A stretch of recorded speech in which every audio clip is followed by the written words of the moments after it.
36 घंटे बीत जाने के बाद जिस मजदूर की घटना में मौत हो गई थी, आखिरकार लोगों ने ये मांग किया था कि जयराम महतो आएंगे, उसके बाद ही यहाँ से हम लोग हटेंगे।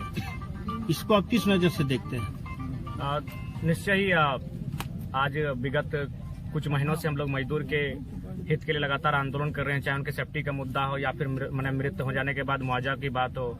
और कहीं न कहीं जो आंदोलन आज 1.5 सालों से छिड़ा है, उसका एक सकारात्मक पहल और प्रभाव यह है कि आज जनता अपने अधिकार के लिए सड़कों पर आने में देर नहीं लगाती है। वो प्रशासन हो चाहे जो भी हो, उनका कोऑपरेट रहे या ना रहे, सहयोग रहे या ना रहे, लेकिन वो कभी भी विचलित नहीं होती है। तो कुल मिलाकर 36 घंटे का आंदोलन, आज मृतक कालीचरण महतो, उनकी धर्मपत्नी हमारे समीप बैठी है। हालांकि इस दुख की घड़ी में पूरे परिवार के लिए हम लोग शोक संवेदना प्रकट करते हैं और इन्हें हिम्मत देने का प्रयास करते हैं। लेकिन जाने वाला तो वापस नहीं आएगा, लेकिन मुआवजा की मांग और आंदोलन इसलिए किया जाता है कि उनका आने वाला जीवन थोड़ा आसान हो सके। तो उसी क्रम में कंटिन्यू लगभग 3-4 चरणों में वार्ता हुई, जिसमें कुछ राजनीतिक दलों के लोगों ने भी भूमिका निभाई। उनका आभार करते हैं। हालांकि वार्ता पूरी नहीं हो पाई और कुल मिलाकर सबकी तरफ से यह स्टेटमेंट आ रहा था कि डीबीसी जो है अपना मौखिक ही कार्य करती है, उनका इतिहास रहा है। डीबीसी ने भी इसी बात को दोहराया कि हम लोग 70 बार इस प्रकार की वार्ताएं हुई है मृतक की मौत के बाद और मौखिक ही हुई है। लेकिन चूंकि ये नया जमाना है, नया दौर है, नया आंदोलन है, नई सोच है, तो हम लोग कहा कि अब वो दौर बदला है। कानून इंसान को बांधने के लिए नहीं, बल्कि इंसान को स्वतंत्र रखने के लिए कानून बनते हैं, इंसानों की सुरक्षा के लिए कानून बनते हैं। अतः हमें लिखित चाहिए।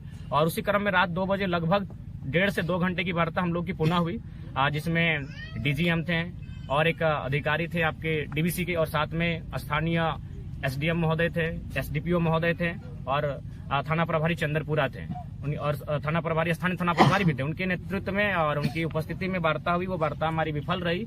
कुल मिलाकर उस समय एक कागज की पर्ची में लिख के दिया गया, जो हमने कहा ये तो बच्चा भी स्वीकार नहीं करेगा, ना उसमें मोहर, ना कोई लेटर हेड। और हम लोग की मांग यही थी कि ठीक है, डीबीसी सेंट्रल चीज है, सेंट्रल बॉडी है, लेकिन जो भी आपका प्रावधान है उसे हम लोग लिख कर दीजिए। और डीबीसी बार बार कंटिन्यू अपना राग अलाप रही थी कि हम लोग 70 आंदोलन ऐसा हुआ है, हम लोग हमेशा मौखिक आश्वासन दिए हैं और काम किए हैं। हम लोग बोले देखिए अब हमें लिखित चाहिए। और फाइनली सबसे पहले बात, जितने भी स्थानीय लोग जुटे हैं इस परिवार का साथ देने के लिए, उनका आभार प्रकट करते हैं। लोकतंत्र एसडीपीओ महोदय, बीडीओ मैडम, सीओ सर और साथ ही 2-3 थाना के प्रभारी थे, दर्जनों की संख्या में जवान तैनात थे, उनका भी आभार प्रकट करते हैं। और कुल मिलाकर इतनी मौत की खबरें आती हैं तो हम लोग चाहेंगे कि हम लोग तो मौत के आंदोलन में हमें ना कूदें। हम लोग को वहां जाके खुद को स्थापित नहीं करना है। हमें पीड़ा होती है, उस परिवार के साथ क्या बीतती है वो पीड़ा हमें आभास होता है। तो इसीलिए सेफ्टी के लिए कंपनी कार्य करे, क्योंकि आज अगर आपकी कंपनी उन्नति कर रही है और राष्ट्र की उन्नति कर रही है तो कहीं ना कहीं सबसे बड़ा अगर योगदान है तो जमीनदाताओं का और दूसरा श्रमदाताओं का। तो जो लोग श्रम कर रहे हैं, मजदूरी कर रहे हैं, अपना पसीना बहा रहे हैं, अपना खून बहा रहे हैं, उसके लिए सेफ्टी का प्रावधान होना चाहिए, नियम कानून होना चाहिए। जैसे कि डीबीसी आज जो कालीचरण महतो की बात आ रही है, इनकी ड्यूटी ऑफ होने वाला था 10 बजे, ये 7:30 बजे निकल जाते हैं। तो क्यों निकलते हैं, किस कारण निकलते हैं, ये लिखित होना चाहिए। आप ऐसे अपने कर्मचारी को मैंने छूटा नहीं दे सकते हैं। जब आपके अधीन कार्य कर रहा है तो जिस प्रकार के स्टूडेंट टीचर के अंतर्गत होता है 6 घंटा, आपको कंपनी का दायित्व होना चाहिए। तो इन चीजों को ध्यान में रखते हुए आगे भविष्य में ऐसी कोई पुनरावृत्ति ना दोहराई जाए, ऐसी कोई आशंका घटना ना घटे, अनहोनी ना घटे, इस पर कंपनियों को तमाम हथकंडे अपनाने चाहिए जिससे कि मजदूरों की सुरक्षा हो।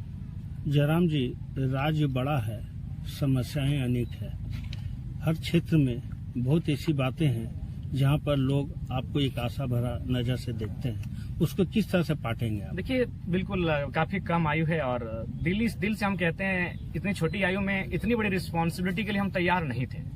एक छोटा सा आंदोलन था, 50 लड़कों की संख्या थी, एक पुतला दहन करना था, कुछ नारेबाजी करना था, सरकार के खिलाफ कुछ बातें रखनी थी, लेकिन मीडिया लोकतंत्र का चौथा स्तंभ हमें पहचानने का कार्य किया, एक जगह मिला और आज हम इस मुकाम तक आए हैं, जगह तक आए हैं कि लौकिक उम्मीद बने हैं। हम उस उम्मीद पर खरा उतरने का एड़ी चोटी हर संभव प्रयास करेंगे और निश्चय अपने अंतिम सांस तक, रक्त की आखिरी बूंद तक लोगों के साथ हम हैं जहां तक संभव। हालांकि क्षेत्र बड़ा है, हम लोग चाहेंगे कि हमारे जैसे नौजवान, लड़ाकू नौजवान हर क्षेत्र में उपस्थित हों, हर क्षेत्र में हम लोग तराशें उनको और उन्हें लाने का काम करें ताकि हमारी अनुपस्थिति में उस क्षेत्र में आंदोलन हो सके और जनता के हितार्थ के लिए वो लड़ाई लड़ सके।